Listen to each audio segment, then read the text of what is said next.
السلام علیکم ورحمۃ اللہ وبرکاتہ۔ جماعت ہفتم مضمون ریاضی، سبق نمبر 2، صحیح اعداد کی ضرب اور تقسیم۔ پیارے بچوں، پچھلے سال ہم نے سیکھا تھا کہ صحیح اعداد کی جمع اور تفریق کس طریقے سے کی جاتی ہے، لہذا ذرا ہم اس کو یاد کرتے ہیں۔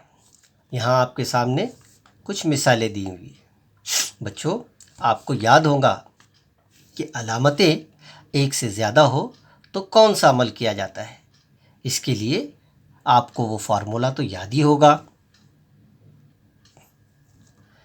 جمع ضرب جمع جمع ہوتا ہے، جمع ضرب تفریق تفریق ہوتا ہے، تفریق ضرب تفریق جمع ہوتا ہے۔ اور اس کو یاد کرنے کے لیے ہم نے طریقہ کیا اپنایا تھا؟ جمع جمع جمع، جمع تفریق تفریق، تفریق تفریق جمع۔ اب اس اصول پر، اس ضابطے کی مدد سے ہم یہاں پر ان کو حل کرتے ہیں۔ سب سے پہلے 5 جمع 7، یہ تو بڑا آسان ہے، 7 اور 5 12 ہوتے ہیں۔ اس کے بعد 10 جمع قوس میں تفریق۔ اب بچوں، اس طریقے کے حساب کو حل کرتے وقت پچھلے سال ہی آپ کو سکھایا گیا ہے کہ سب سے پہلا عمل قوس کا کھولنا۔ اب یہاں ہم برابر کی علامت ڈال کر 10، اب یہ جمع اور تفریق، تو جمع تفریق تفریق 5 برابر، اب 10 میں سے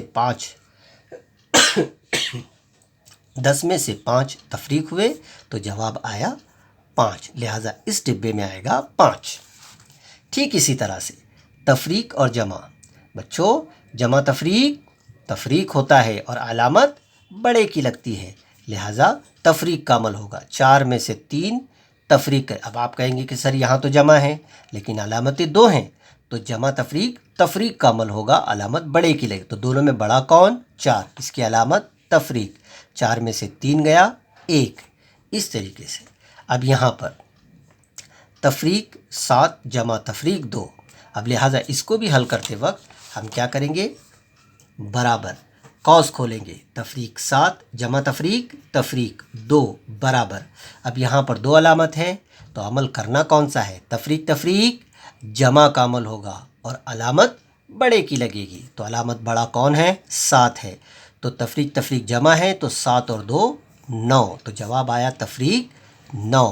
اسی طرح سے یہاں پر جمع 8 ہے، تفریق جمع 3 ہے، تو اس کو ہم یہاں بیاض پر حل کرتے ہیں۔ قوس میں جمع 8، اس کے بعد تفریق، پھر قوس میں جمع 3 اور یہاں خالی جگہ۔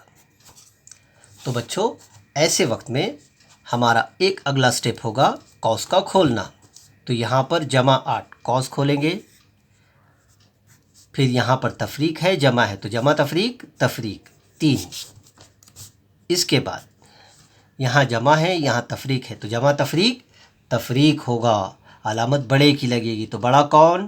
8، تو 8 کی علامت جمع ہے تو جمع کی علامت ڈالنے کی ضرورت نہیں ہے، پھر بھی ہم ڈال دیتے ہیں۔ 8 میں سے 3 گئے، جواب آیا 5، تو یہاں پر 5 ہمارا آنسر ہے۔ اس طریقے سے ہم اس کو حل کرتے ہیں۔